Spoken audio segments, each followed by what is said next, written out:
जय हिंद दोस्तों। तो ये है स्मार्ट टीवी बाइंग गाइड। ये वीडियो आपको देखना जरूरी इसलिए है, अगर आप नॉर्मल टीवी से स्मार्ट टीवी में अपग्रेड करना चाहते हैं तो वो कौन सी चीजें हैं जो आपको ध्यान में रखनी है कोई भी स्मार्ट टीवी खरीदने से पहले। क्योंकि जब भी आप किसी स्टोर में जाएंगे तो वो सारी टीवी को एक जैसा ही बताएगा और आप कंफ्यूज हो जाएंगे और आप ऐसी टीवी ले आएंगे जिससे आप बाद में परेशान होंगे, क्योंकि उसमें आपको सारी एप्लीकेशन का सपोर्ट नहीं मिलेगा। तो इस वीडियो में हम यही देखेंगे कि वो कौन सी चीजें हैं जो आपको ध्यान में रखनी है। तो स्मार्ट टीवी खरीदने से पहले ये समझ लेते हैं कि स्मार्ट टीवी होता क्या है। देखिए, सबसे पहले होते थे इस तरह के मोटे पेट वाले टीवी या फिर कहीं सीआरटी टीवी, सीआरटी डिस्प्ले वाले टीवी होते थे। उसके बाद एलसीडी का जमाना आया और फिर बाद में एलईडी का जमाना आया।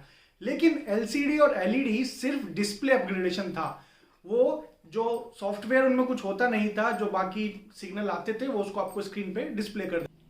लेकिन बाद में एलईडी टीवीज या फिर एलसीडी टीवीज को स्मार्ट टीवी बना दिया गया, उनमें एक सॉफ्टवेयर सपोर्ट दिया गया जो कि एक पर्टिकुलर सॉफ्टवेयर पे वो चलने लगी, जैसे इस तरह से एंड्रॉयड बेस्ड या फिर कुछ और operating system based smart TVs.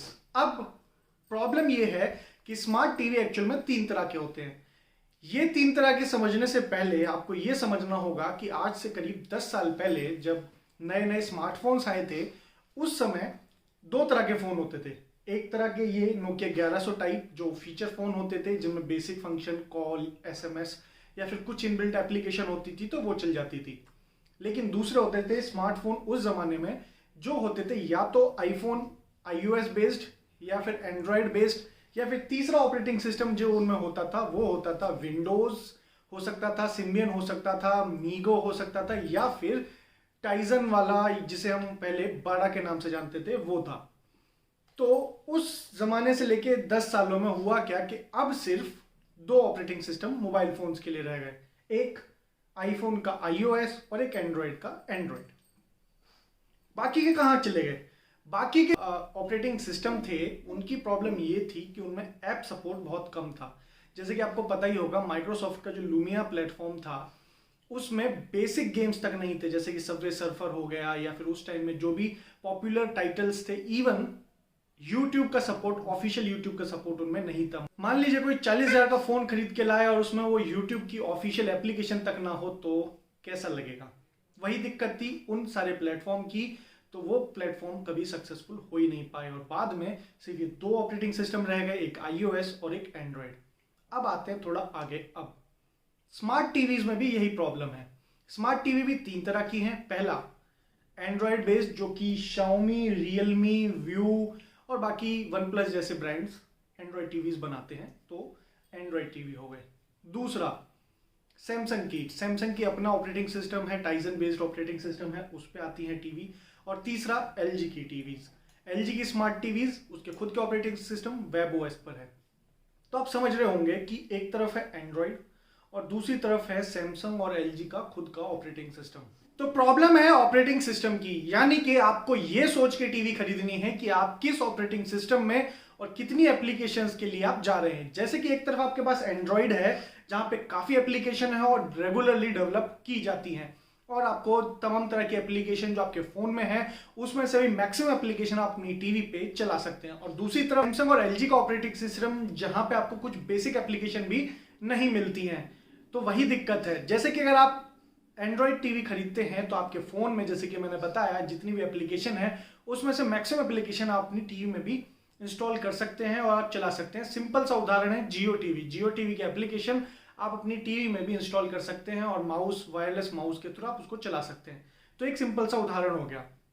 उसी तरह आपके फोन में एंड्रॉयड टीवी रिमोट एप्लीकेशन आप यूज कर सकते हैं और अपने फोन की स्क्रीन को अपनी टीवी का रिमोट बना के उससे भी अपनी टीवी कंट्रोल कर सकते हैं। इसी तरह बहुत सारी ऐसी एप्लीकेशन हैं जो प्ले स्टोर पे नहीं भी होती हैं लेकिन आप अपने फोन में यूज भी करते हैं, वो सारी एप्लीकेशन भी आप अपने टीवी में इंस्टॉल कर सकते हैं। लेकिन ये सारी चीज और ये सारी सपोर्ट आपको बाकी दोनों प्लेटफॉर्म जो कि वेब ओएस या फिर सैमसंग का टाइजन है वहां नहीं मिलेंगी। तो यही दिक्कत आती है। और दूसरा, जैसे कि मेरी कुछ वीडियो हैं जहां पे लोग लगातार पूछते रहते हैं कि हमारी टीवी में ये एप्लीकेशन इंस्टॉल नहीं हो रही है, क्या रीज़न है, तो ये सारी प्रॉब्लम भी इसीलिए आती है क्योंकि उनके ज़्यादातर लोगों के पास उनमें से या तो LG का टीवी है या सैमसंग का टीवी है, और उनका खुद का ऑपरेटिंग सिस्टम होने की वजह से जो मेथड हम एंड्रॉयड टीवी में यूज़ करते हैं कि अपने फ़ोन में क्लिक करें और हमारी वो एप्लीकेशन हमारी टीवी में इंस्टॉल हो जाए, वो सारी चीज़ें काम नहीं करती हैं।